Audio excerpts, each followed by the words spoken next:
ఇక ఈరోజు నాగర్ కర్నూలు జిల్లా ప్రధాన వార్తలు చూసినట్టయితే పెంట్లవెల్లి మండలం మల్లేశ్వరం సమీపంలోని కృష్ణా నదిలో కొంతమంది గుత్తేదారులు నిషేధిత అలవివలతో వివిధ రాష్ట్రాలకు సంబంధించినటువంటి కొంతమందిని కూలీలను తీసుకొచ్చి వాళ్ళతో వెట్టి చాకిరీ చేయిస్తూ మత్స్య సంపదను దోచుకెళ్ళి సొమ్ము చేసుకుంటున్నారని చెప్పేసి వాళ్ళందరికీ కూడా ఎవరైతే వివిధ రాష్ట్రాల వాళ్ళు 38 మంది కూలీలు ఉన్నారో వాళ్ళందరికీ కూడా ఈరోజు అధికారులు విముక్తి కలిగించారు.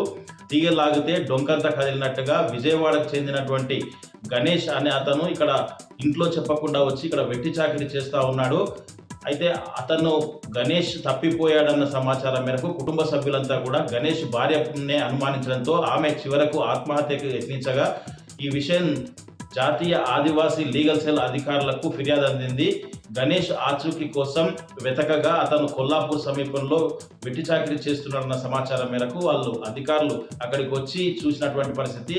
అక్కడ దాదాపు 38 మంది వెట్టి చాకిరీ చేస్తూ నిషేధిత అలవి వలలతో కూలీ పని చేస్తూ చేపలను పడుతూ గుత్తేదారులకు వెట్టి చాకిరీ చేసి వాళ్ళకు సొమ్ము చేసి పెడుతున్నారన్న మేరకు చాలా రోజులుగా ఇదంతా కూడా నడుస్తూ ఉంది. ఇక్కడ స్థానికంగా ఉండేటువంటి అధికారులు మరి ఏం చేస్తున్నారని చెప్పేసి కూడా లీగల్ సెల్ అధికారి విజయరామారావు ప్రశ్నించినటువంటి పరిస్థితి కనిపించింది. అయితే మత్స్యశాఖ కూడా ఇవన్నీ విషయాలు తెలుసు. అక్కడ నిషేధిత అలవి వలలతో మత్స్య సంపదను దోచుకెళ్తున్నారన్న సంగతి కూడా తెలిసి మరి ఎవరి మామూలు వాళ్లకు ఇస్తున్నారు కాబట్టే ఇంత నిషేధిత అలవి వలలతో మత్స్య సంపద దోచుకెళ్లడంతో పాటు వెట్టి చాకిరీ చేయిస్తున్నప్పటికీ కూడా అధికారులంతా కూడా చూసి చూడనట్టుగా వ్యవహరించారని చెప్పేసి వీటిపైన కూడా ఎవరైతే నిర్లక్ష్యంగా వ్యవహరించారో వాళ్ళపైన కూడా చర్యలు తీసుకోవాలని చెప్పేసి కూడా పలువురు డిమాండ్ చేస్తున్నటువంటి పరిస్థితి అయితే కనిపిస్తుంది.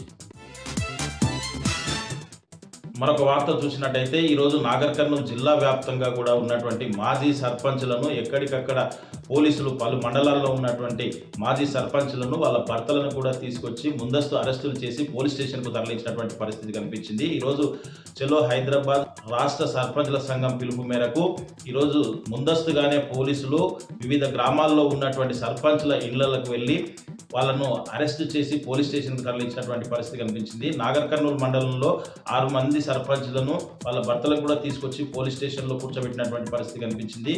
మేము గ్రామ అభివృద్ధి కోసం చేసినటువంటి పెండింగ్ బిల్లులు అడిగితే ఇవ్వట్లేదని చెప్పేసి దానికి సంబంధించి రకరకాల ఉద్యమాలు చేస్తూ ఉన్నామని చెప్పేసి మా బిల్లుల కోసం ఏదో ఒక రకంగా ప్రభుత్వం దృష్టికి తీసుకెళ్లాలన్న మా ఆలోచనను ఎక్కడికక్కడ ప్రభుత్వం అణిచివేస్తుందని చెప్పేసి ఈ మధ్యకాలంలో సర్పంచ్లకు సంబంధించినటువంటి పెండింగ్ నిధులు విడుదల చేశామని చెప్పేసి చెప్పినప్పటికీ ఏ ఒక్క సర్పంచ్ కూడా బిల్లులు రాకపోవడంతో అనేక ఇబ్బందులు పడుతున్నామని చెప్పేసి కూడా వాళ్ళు ఆవేదన వ్యక్తం చేసినటువంటి పరిస్థితి కనిపించింది. ఒకవైపు బిల్లులు రాక మా ఇబ్బందుల్లో మేము పడుతూ ఉంటే మళ్ళీ చివరకు ఇండ్ల దగ్గరికి పోలీస్ జీబుల్లో వచ్చి వాళ్ళు ఉన్న ఫలంగా పోలీస్ స్టేషన్ కు తరలిస్తున్నారని చెప్పేసి ఇప్పటికైనా ప్రభుత్వం స్పందించి వెంటనే గ్రామాల కోసం ఖర్చు పెట్టినటువంటి పెండింగ్ బిల్లులు మాజీ సర్పంచ్లకు సంబంధించిన అవన్నీ వెంటనే విడుదల చేయాలని చెప్పేసి కూడా మాజీ సర్పంచులు డిమాండ్ చేస్తున్నటువంటి పరిస్థితి కనిపిస్తుంది.